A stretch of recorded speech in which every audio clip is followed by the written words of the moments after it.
Hi, everybody. My name is Becky Henry. I work for the Maryland Coalition of Families for Children's Mental Health, and we are just very happy to have you on our webinar series today. I'd like to just briefly introduce our two presenters, and we have Dr. Gloria Reeves, who's an assistant professor of psychiatry in the Division of Child and Adolescent Psychiatry at the University of Maryland School of Medicine. She has experience with obesity-related health issues among youth with mental illnesses or mental health concerns. And her co-presenter today is Xavier Diao, who is a second-year medical student at the University of Maryland School of Medicine. And he is currently working with Dr. Reeves on an NIH-funded project called SPORT, or Summer Program in Obesity, Diabetes, and Nutrition Research Training, looking at metabolic disturbances in youth with mental illness. So they're going to talk today about obesity and health-related concerns among young people with mental health concerns, especially those who are taking medications for behavioral or emotional problems. So I just want to remind everyone, as Adam said, that we will certainly take questions at the end, and we will we'll be happy to have you either unmute your phone and ask the question or chat the question, use the chat box to ask a question, whichever you prefer. And at the end, there will also be a very brief 3-question poll that we would love for you to complete just to give us some feedback about the webinar and the webinar series. So with that, I will turn it over to Dr. Reeves and Mr. Diao. Thanks. So thank you so much, everyone who dialed in, and I hope that while you're on mute, you're able to enjoy at least a little bit of lunch as we're talking about obesity-related health issues, so hopefully something healthy. We are just absolutely delighted to be here today and to have this virtual discussion, because we know that oftentimes kids with mental health needs don't get physical health issues addressed. So we really applaud everyone who took the time to learn more about this issue. I'm going to turn over the mic, as it were, to Xavier Diao, who is doing some specialized training here at University of Maryland to learn about obesity-related health issues, specifically in kids and teenagers with mental illness. And the goal today is really to outline some helpful, practical information to understand, you know, what things are important to know and what are some ideas that can really help kids who have this physical health concern. So let me turn over to Xavier. Thank you, Dr. Reeves. Like we said, we are so pleased and delighted to have you guys call in today, and it is my pleasure and honor to present on a topic that we're very impassioned about. So again, thank you guys very much for taking the time and the energy to join us today. So I'm going to go into some of the introduction and the background in terms of what we're going to be talking about today. And as we know, we've all heard in, a million times the news and in the media about obesity and how it's an epidemic that is really growing in the United States, especially with childhood obesity. We've all heard the figures and the statistics that 1/3 of children are either obese or overweight. And so today we really want to focus on some of the practical issues that we can do as parents, as a community, and as healthcare providers to ensure that our kids, especially those with special mental health needs, get optimized care and get some talk about some treatment and some prevention strategies for these children. Stuck in this comic, I thought it was kind of funny. So 1/3 of American children are overweight. We've all heard that statistic, but what does it really mean? So we're going to be talking about some definitions today. So when we talk about obesity and overweight, we're really looking at a measure that we can tangibly see. So when we look at the BMI, or the body mass index, I'm sorry this didn't show up, but basically, it is a screening tool for obesity, and clinicians and parents alike can use this tool to really gauge the health of their children. It is basically it's weight in kilograms over height squared and meters squared. And this number really has been used in both adults and children, but for kids, we really need to consider growth because we have to take into account the developmental milestones that a child has to go through. And so in terms of that, a percentile measure is actually more accurate for the population we're working with. So as you can see here on the right, there's a table that presents the percentile and the classification that is presented. So at the two extremes, below the 5th percentile, it would be classified as underweight, and above 95th would be obese, and above 99th would be morbidly obese. So these are just some of the guidelines that we have in place to kind of screen children for obesity and obesity-related health issues. If anyone is interested, there's this really neat tool that the CDC has where it's just a really handy tool for calculating the BMI of adults and youth alike. And so we've provided a link down at the bottom of the slide, and if anyone wants to use that tool, you can just click on the link and then enter, the age, the birth, the numbers that we have, and it'll just generate the BMI for you and the classification, as it were.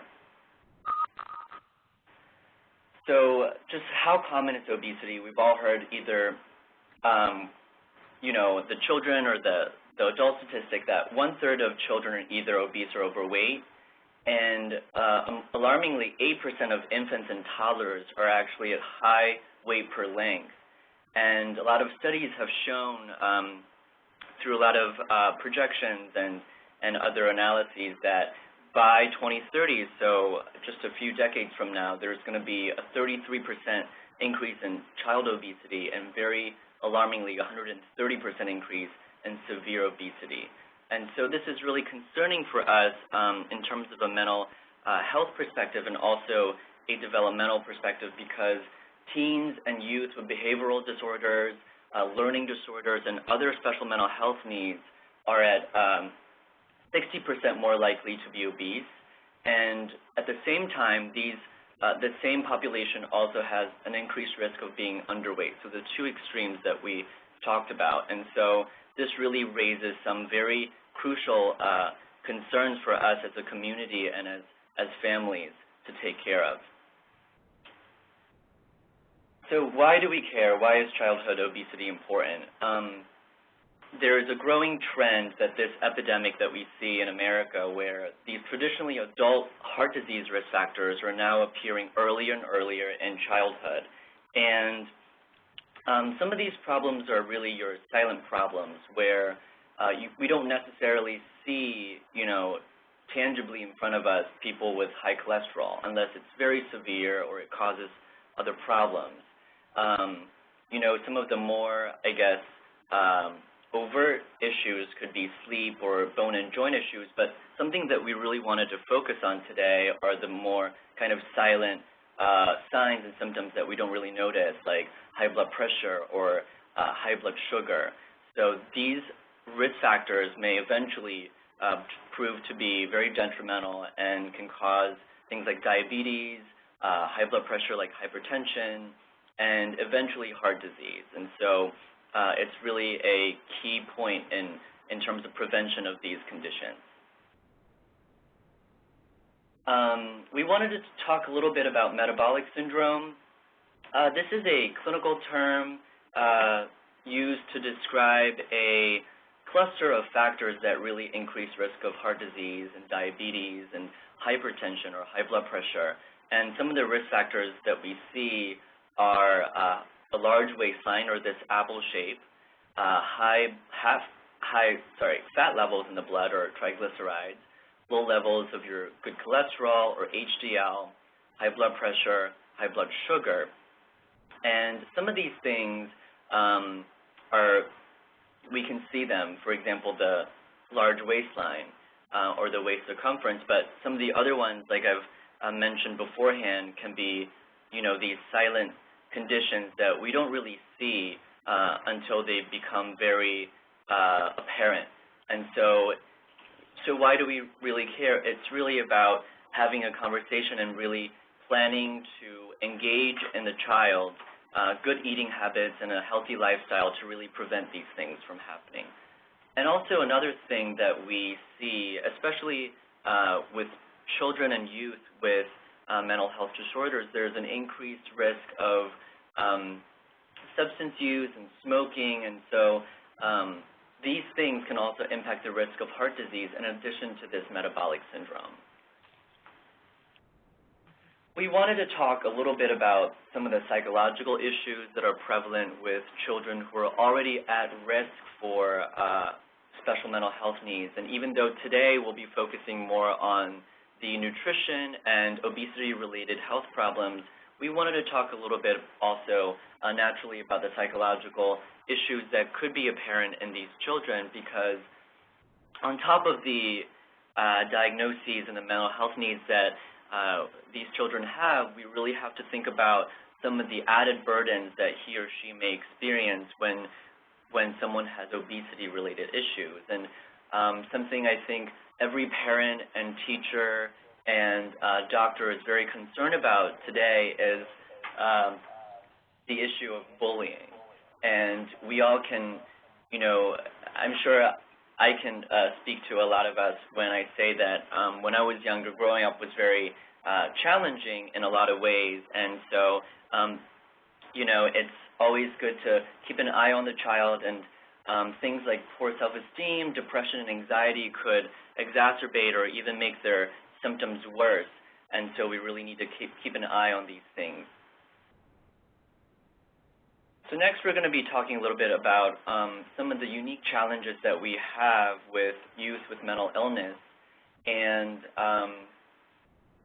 really here what we are trying to present is the unique challenges that these patients have and these children have, and some of the medications that are prescribed to children with special mental health needs cause a lot of weight gain and a lot of increased appetite. Or it could be the other end of the spectrum where they don't eat and they have suppressed appetite. And so this is definitely a growing cause for concern. And, in addition to just the mental illness itself, some of the struggles that these kids experience, like peer activities. When we think about children who are keeping fit and trying to maintain a healthy lifestyle, we don't really think about going to the gym or working out vigorously, but we do think about, play and socializing with their peers. And so some of these children and youth with these special needs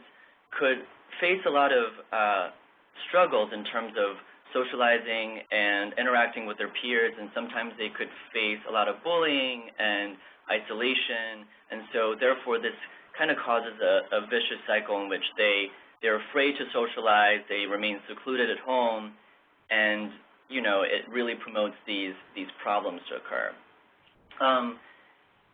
Going back to the symptoms of some of these unique mental health challenges, some of the problems that we see in the children are the emotional problems that go along with their diagnosis, which is disturbances in sleep, increase in appetite or decrease, disturbances in energy, so low energy levels, they might be sluggish all the time, they lack motivation, and these could really promote unhealthy behaviors that lead to these very problematic issues. And so we really wanted to talk about some of the strategies and ways that we can help these youth.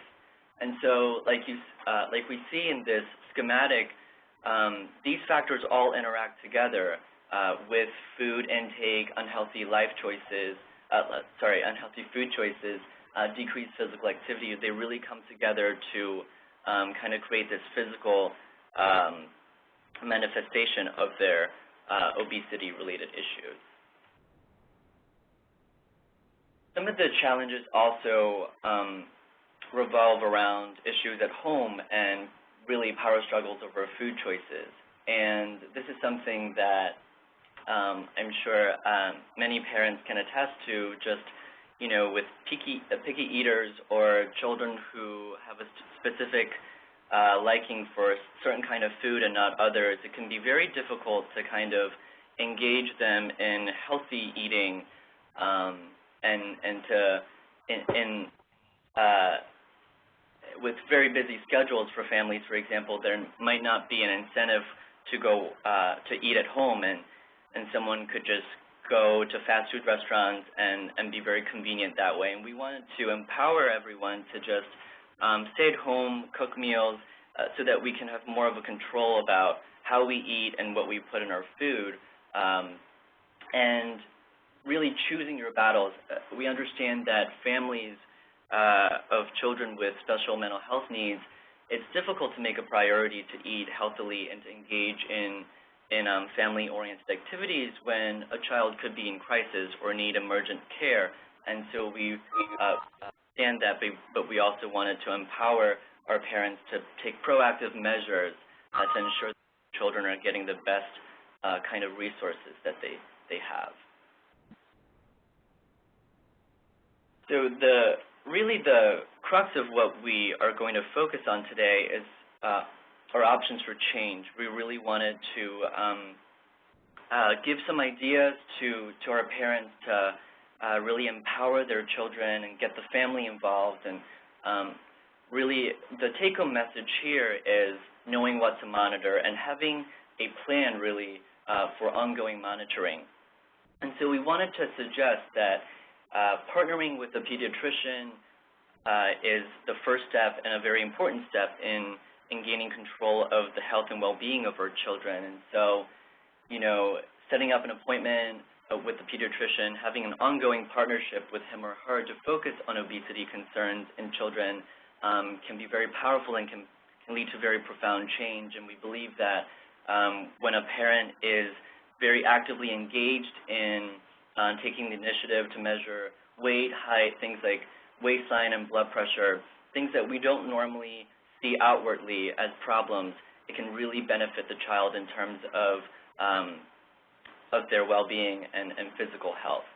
So some of the points that we wanted to touch upon are having a conversation and an ongoing dialogue with the pediatrician about really having a plan in place to monitor these signs. And so increased cholesterol, blood sugar, blood work that could really be helpful, especially if the child is already at risk for developing these issues and are pre-diabetic, for example, and addressing really any concerns that could prove as barriers to optimizing care and leading to a healthier lifestyle, like asthma, seasonal allergies that really can impact activities. So really having this ongoing relationship with the doctor and primary care provider can be a first step and a very important one in ensuring the health of our children. And we also would like to suggest a partnership with the child and really engaging and empowering the kid to be taking charge of what he or she eats. I know that I have a younger brother, he's 13, and we live in a very mobile world, and so sometimes when I have some technical difficulties, I'll defer to him to help me, check out some of the things that I, have really no idea about. And so an avenue to do that is really to engage and to give some sense of empowerment to these children. And for example, there are a lot of apps on the iPhone and smartphones like that to, look at healthy ways of eating, and there could be activities planned around family meals and stuff like that that could really be spearheaded by the child instead of someone else telling the child what to do. And so whenever possible, give the child options for healthy food and healthy choices. Really put your child in charge of tracking choices online, and there's a very helpful tool that the USDA has, choosemyplate.gov, where there's a lot of resources on that site, as well as something that they've put together in terms of calculating the calories of certain recipes and certain resources to maintain fitness. So we really wanted to put that out there. And we understand that it's really hard to lose weight sometimes, and especially with a really hectic schedule with parenting, it's very hard to lead a very healthy lifestyle in the home. And so we wanted to suggest that being a parent can really impact a child's life in terms of leading a healthy lifestyle. So we wanted to suggest a kind of a modeling behavior for parents so that kids can really look up to and start engaging these very healthy lifestyles. So we wanted to suggest avoiding prolonged screen time, this concept of screen time, so spending time, a prolonged amount of time in front of the TV, phones, electronics. We all know that, like I said, we live in a mobile world, and all these social networking apps and tools can really be, very prevalent in our lives. And we wanted to suggest that instead of doing that, it could be a very family-oriented, family-centered activity where, instead of looking at websites or watching the TV, there could be activities being scheduled, like weekly runs around the park, or, there are some other tips that we suggest a little later, but really just participating in activities with your child, engaging the whole family, asking the families for support. And the focus here isn't on weight or calories. I think a lot of us, myself included, really kind of look at the numbers and kind of think it's a deal breaker if we don't lose, a certain number of pounds by week number 3 or something. But we wanted to suggest that, health is really important here, and even though a person's weight could not change or, increase over a span of time, these other risk factors like high blood pressure and high blood sugar could really be kind of made better if a child or a parent or a family engage in these activities. So some of the activities that we've listed here, these are kind of silly things that we put together that are free, fun, and really family-oriented. So a family dance time, for example, letting the kids pick their choice of songs.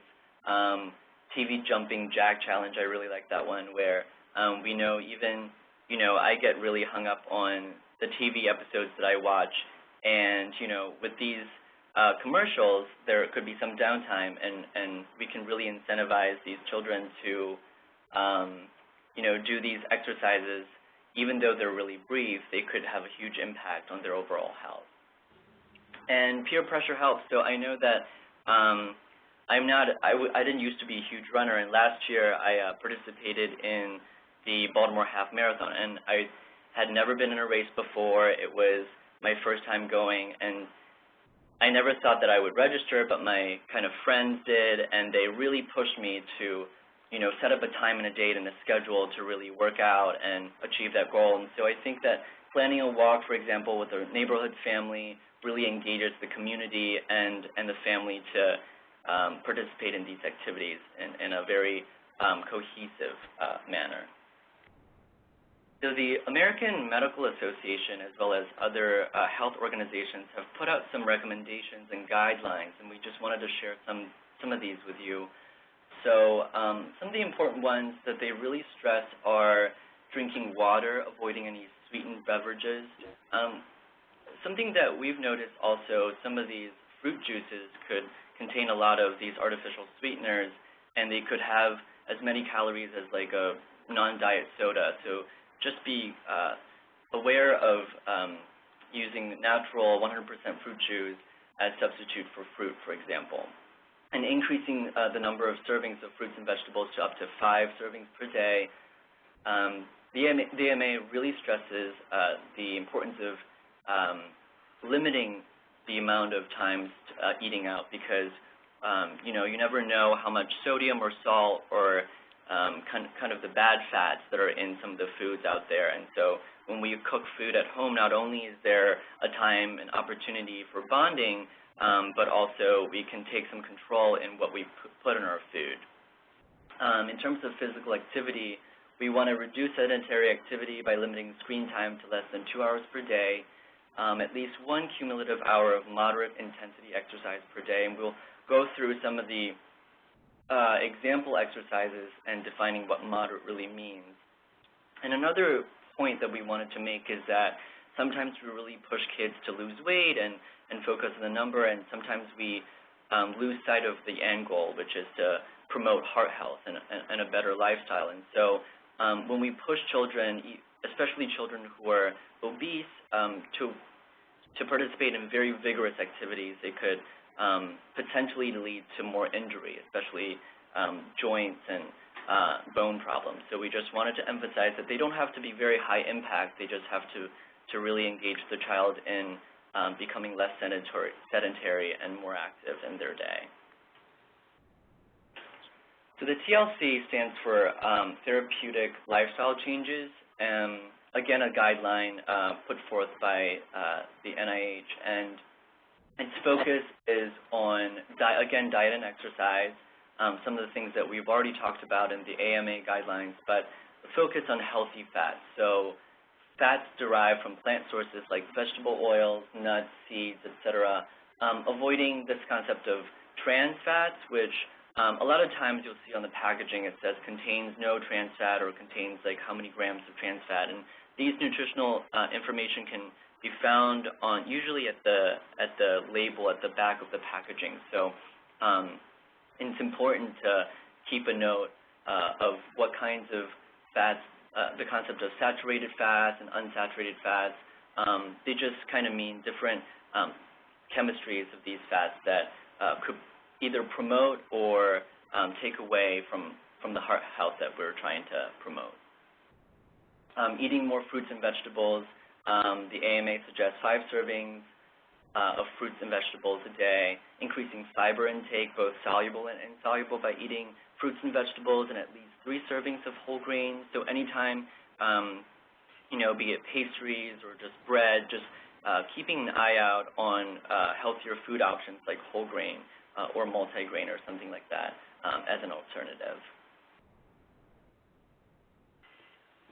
Decreasing salt intake, so ingesting a lot of sodium it could be a problem in our society, especially people who are predisposed to having high blood pressure. And so we wanted to emphasize the importance of decreasing salt intake, avoiding processed foods, again, eating at home instead of eating out. And the concept of resensitizing your taste buds, I know that I take in a lot of sodium every day, but, it tastes good, it tastes very savory, but really trying to resensitize your taste buds, if it were. And, there's, for example, if we have canned vegetables, for example, we can rinse out the salt or the sauce, and being actively aware about the kind of sodium intake that we have, and choosing low sodium foods or sauces could be very, very helpful. Some of the examples that, like we said, the moderate intensity activity, an hour a day, are listed here. So I got kind of surprised that golf burns 330 calories per hour. But some of the things could be really accessible, like we talked about the dancing and walking and planning just like a weekly walk around the park with the family. Even stretching, for example, during like TV commercial breaks could prove to be a huge impact on a child's health.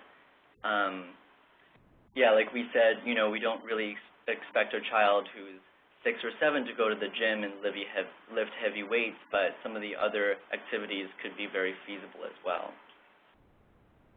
So now I'm just going to relay back to Dr. Reeves, who's going to take over and talk a little bit about some of our funded clinical research studies that we have here at the University of Maryland. Okay, thank you very much, Xavier.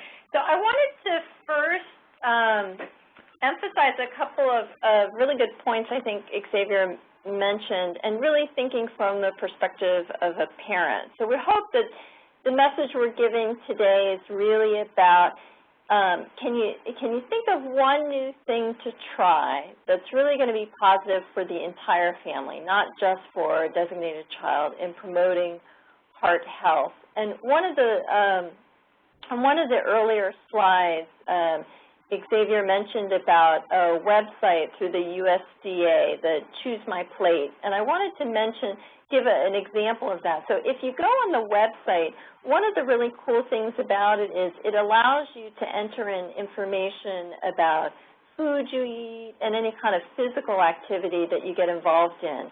And so we've had families we've worked with where a child, maybe it's a teenager or a child who's younger but very comfortable with the computer, really becomes the health officer for the family. And that child is the one who helps, over the dinner table, collect some information about what activities people have had during the day or what food they've eaten during the day. And the nice thing about that website is you can enter information in, it'll store the information, and it also gives feedback. So it's just another example about how to empower your child to really have an active role and even a leadership role. I can relate to Xavier's point about asking his younger brother for help with websites and other things. I have a 10-year-old who probably knows much more about computers than I do at this point.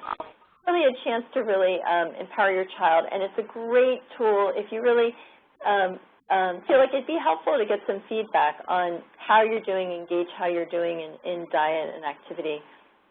Another point I wanted to make is that for folks who are on the call who maybe work with other families and serve as advocates for other families, one of the issues we probably don't talk about enough is really access to grocery stores and healthy foods.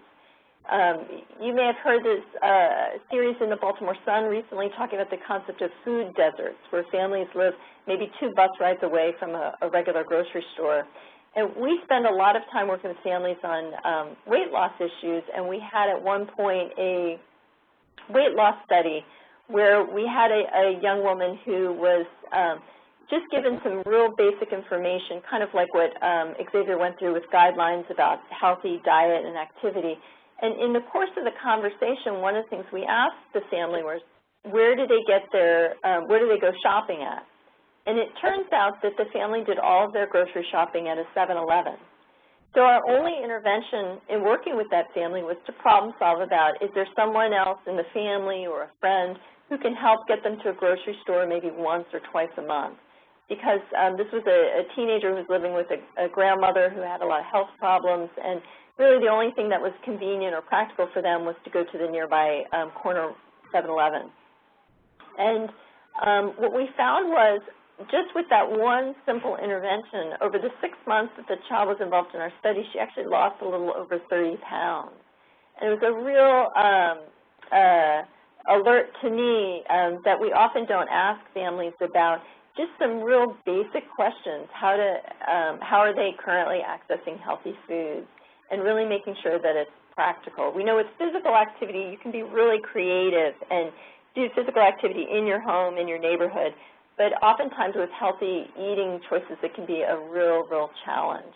And then the last thing I wanted to emphasize before I mention a few things about some of the studies that we're involved in here at University of Maryland is that really as a parent, parents are really the people who know their kids the best and who really keep a close eye on what they're eating, what their activity's like. And as a parent, you notice when your child grows. You're proud of them when they get a little bit taller. You get concerned sometimes when you think they're putting on weight. But there's a lot of things related to obesity health that are really impossible for a parent to see with their own eyes. And these are the things that Xavier talked about in terms of when you have slightly abnormal blood sugar, when your blood pressure creeps up. If you're a kid and your blood pressure is abnormal, oftentimes they don't even have a headache. There's maybe kind of early stages of heart disease risk factors that are really hard for a parent to just detect from seeing your child. That's why it's really important we do emphasize a partnership with the pediatrician. That way, you know, as a parent, you're doing everything you can for monitoring both the things that you can see, like your child's weight, their diet, their activity, as well as those things that may be a little bit more silent and more difficult to detect.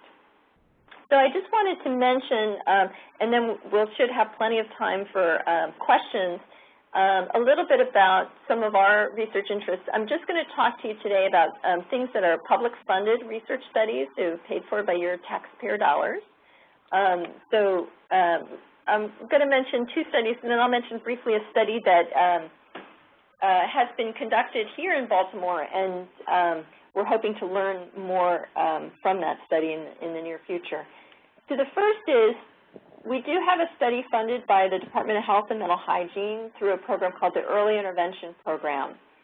And this study is one that's really available to a lot of youth. So it's a study where we enroll kids who are teenagers, basically, so ages 12 to 19 years old. And the only other eligibility criteria is they have to be receiving some kind of mental health services, either through a mental health program or through a pediatrician or a school, any type of mental health services. And the focus of the study is to learn more about how commonly kids have both obesity-related health problems as well as mental health problems. And then we also use the study to test out different questionnaires and screening tools that will help us diagnose early forms of mental illness. And so what happens in this study is it involves just 2 visits over 6 months. And as part of the study, we do a free diagnostic consultation. So we do an evaluation of the child and provide information on the diagnosis to the child's provider. But also, youth have an opportunity to have obesity-related health parameters measured. They can get free lab work done, get weight, height, blood pressure. So it's a nice opportunity to get started on some of that health monitoring and screening. So again, for that study through the Early Intervention Program, any kids who are ages 12 to 19 who are receiving any kind of mental health services are eligible. And we do provide the results of those different health assessments that Xavier mentioned before, including fasting labs, measurement of weight, height, and blood pressure. Another study I want to mention that isn't about obesity-related health, but brings up an issue that Xavier referred to earlier, is that sometimes kids are put on medications that can impact weight in a positive or a negative way. And one of the more common treatments that we hear about in kids with mental illness is stimulant medicines, Ritalin-type medicines for ADHD. And one of the areas of research we're actively pursuing is we're very interested in parents' concerns about medication side effects. And so one of the studies, Dr. Dos Reeves is the lead of this study at University of Maryland School of Pharmacy, is she's testing out a tool that's a computer-based tool that just asks questions to parents about what's important to you about your child's ADHD treatment. And that includes questions about side effects, and we often hear feedback from parents about concerns about impact of medicine on growth or weight or other things. For that study, this is a study that we're only recruiting parents. So if there's a parent of a child who has ADHD who's ages 4 to 14, you can participate in that study. Again, it's a similar study in that it's just a few visits, and for both studies, people who participate in the study are compensated for their time. And most importantly, it's an opportunity for us to learn from families to better understand about different types of health needs. And then finally, before we open up for any questions, I wanted to mention that we have a study. I didn't include a slide on this because we're no longer recruiting youth to participate, but we've been participating in a study along with 3 other universities, and it's called the IMPACT study. And this is a program where we specifically look at treatment of side effects that are caused by antipsychotic medicines. So if you've ever had known a child who's on a medicine like risperidone or Zyprexa or Seroquel, these are all medicines that can sometimes cause unhealthy weight gain. So we're trying to learn more about how to help families where the child needs the medicine to benefit their mental health needs and really keep things stable and promote their normal development, but also how to address the health issues. So we're hoping to have more information about that in the future, and we'll definitely be following up with the Maryland Coalition to schedule a webinar on that if we have data and information to share with you. So I think at this point, we wanted to make sure that you had plenty of time for questions, that we allowed a good 15 minutes. So what we'd like to do is give people the opportunity, if you have any questions about the material that was presented, or if you have any comments about this issue or some information that would be helpful for us or others on the call to learn from, we'd invite you to raise those questions at this time.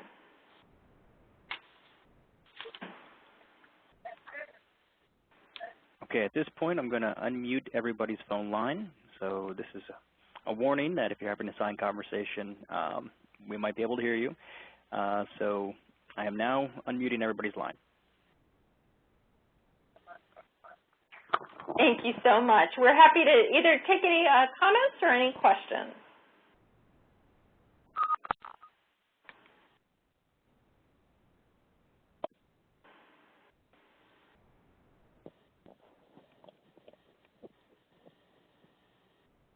You are no longer muted.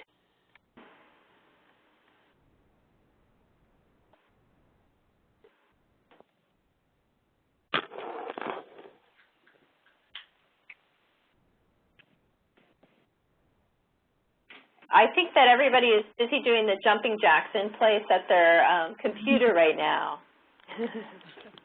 But like I said, we're happy to take any comments or questions. Alternatively, I just want to point out that our email contact information is available on the first slide. As any questions come up, or if anyone's interested in learning more about either of the studies, you're very welcome to contact us by email.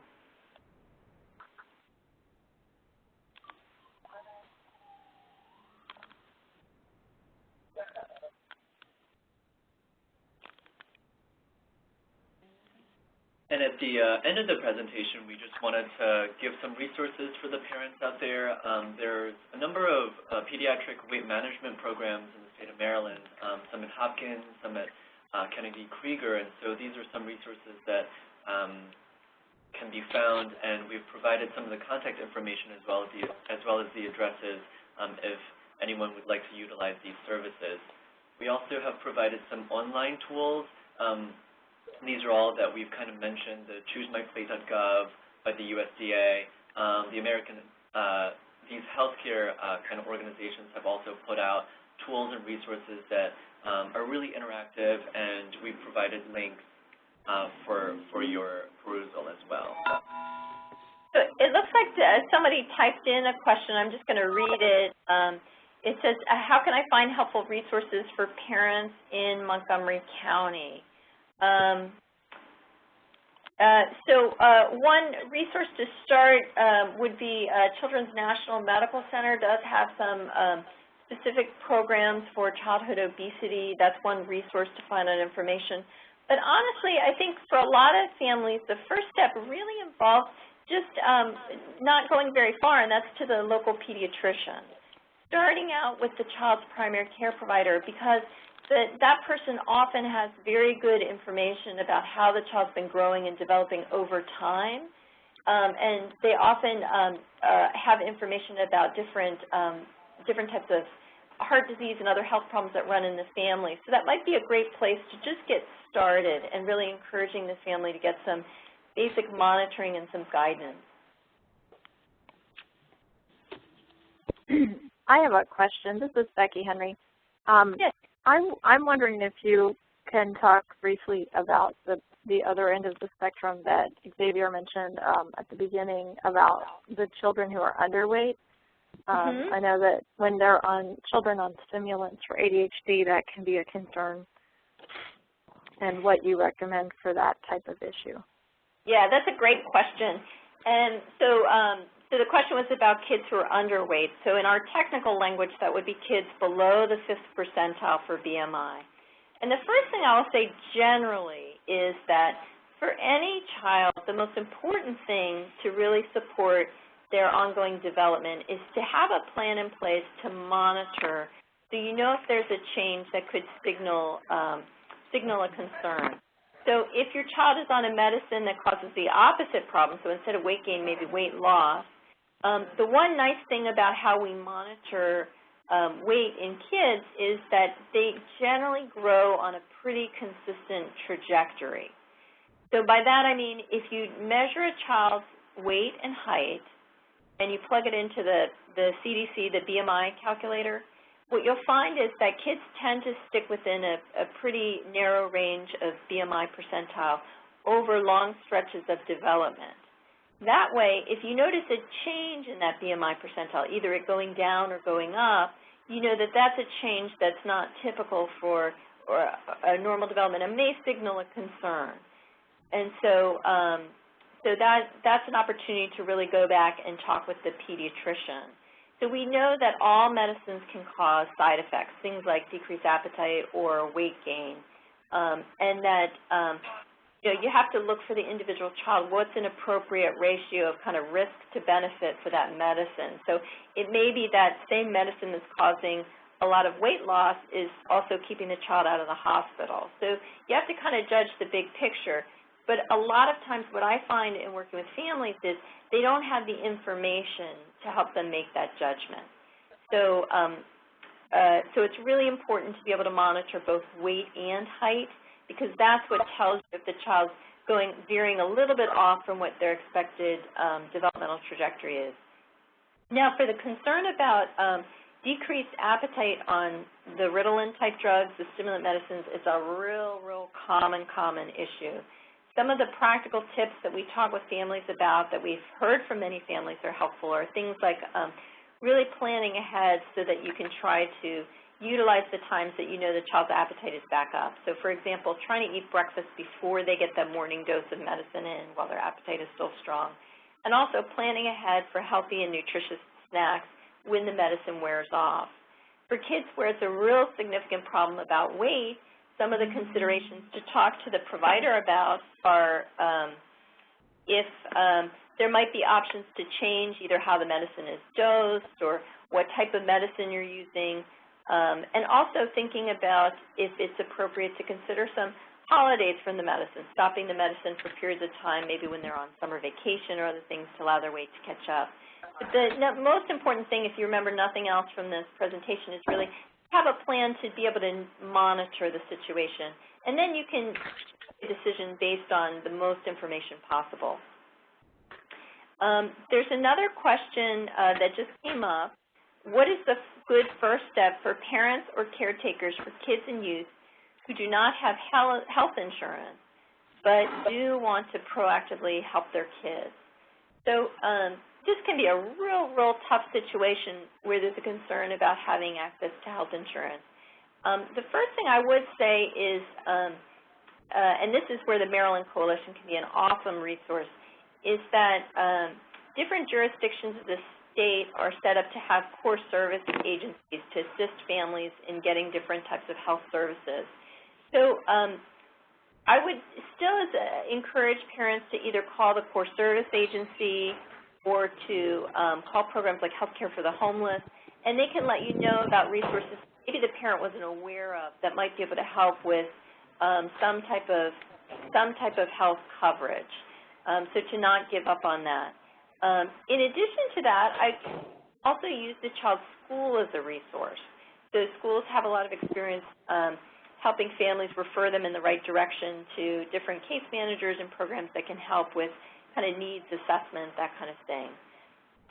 In terms of day-to-day things that can be helpful, if they're, while you're waiting to try to pursue getting the health insurance, is really trying to promote health through a family-centered change. So in your establishing really healthy routines, things like eating together as a family, trying to cut back on fast foods, and having some kind of healthy activity during the day.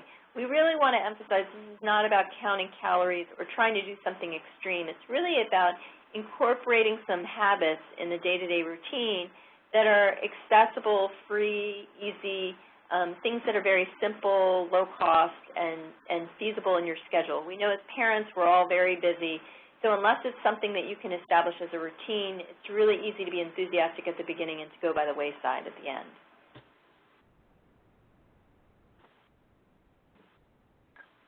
Anyone out there have any success stories about working with a family or working with your own child to promote health? Sometimes it's very helpful to hear a real-life example.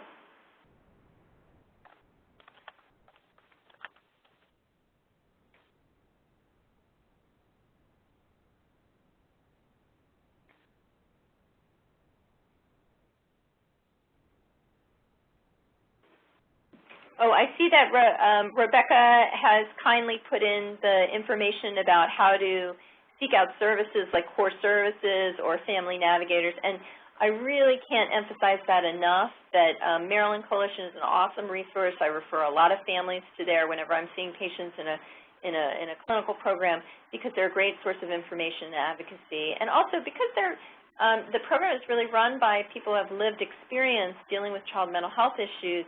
They really are in the know about resources in your community. There is a question that was just asked about, is there anything wrong with using more natural products besides medication? Great question. So one of the things to be aware of is that sometimes things that are pursued in a health food store, like different herbal remedies and products, are regulated a little differently than medications that you get a prescription for.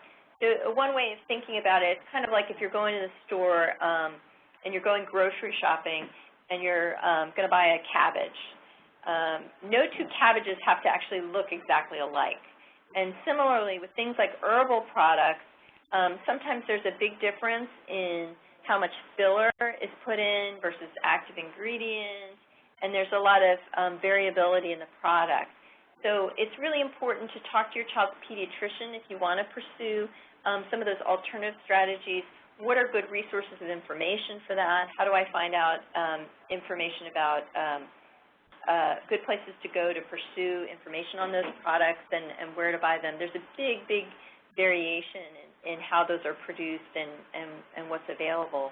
The other point, though, generally speaking, is that seeking out medications, again, in general, there's no drug in the world that doesn't cause potential side effects. It doesn't mean that we want to eliminate them, however, as tools and resources for children who really need them. And so for medications, for some kids, they may cause serious side effects, but it may help the child to learn better, function at home, stay out of the hospital.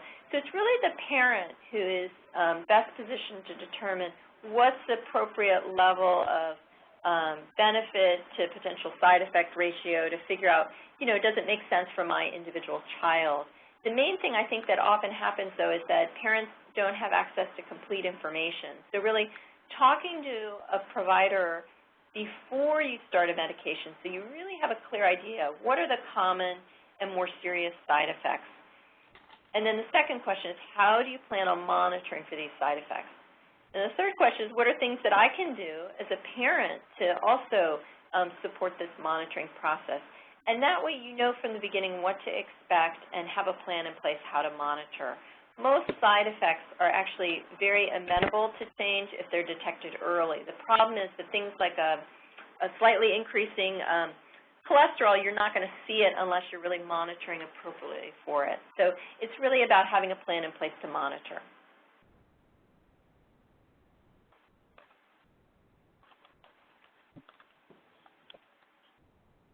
I think we are wrapping up. I see the survey questions at the end. So we appreciate everybody responding to just those few questions. And again, on behalf of Xavier and I wanted to thank so much the Maryland Coalition for allowing this opportunity for us to reach out to others. Please feel free to contact me by email if you have any questions about any of the studies we talked about or any of the materials we presented, and we'd be happy to follow up with you. So thank you again to the Maryland Coalition and to everyone who participated today and took time from their lunch hour to talk about this important topic. Yeah, I just wanted to thank everybody as well in terms of their time and effort in participating today, and also wanted to thank the School of Medicine here for the support program and the NIH for really giving me this opportunity to be a part of this talk. So thank you. And I just want to say thank you from MCF to Gloria and Xavier. We really appreciate this wonderful information, and I'm sure it's been helpful to a lot of folks. And I wanted to let all the participants know that we will be sending a PDF of the slides as well as a link to the webinar recording after this webinar has concluded. And if you could just take a few seconds to complete these few questions on our poll, we'd really appreciate it. We will probably be taking a break from the webinars for next month, but please do look for our next offering, probably in August or September. And again, thanks for participating. Thanks to our presenters today, and thanks, Adam, for all your help. Bye-bye, everybody. All right. Thank you so much. Thank you.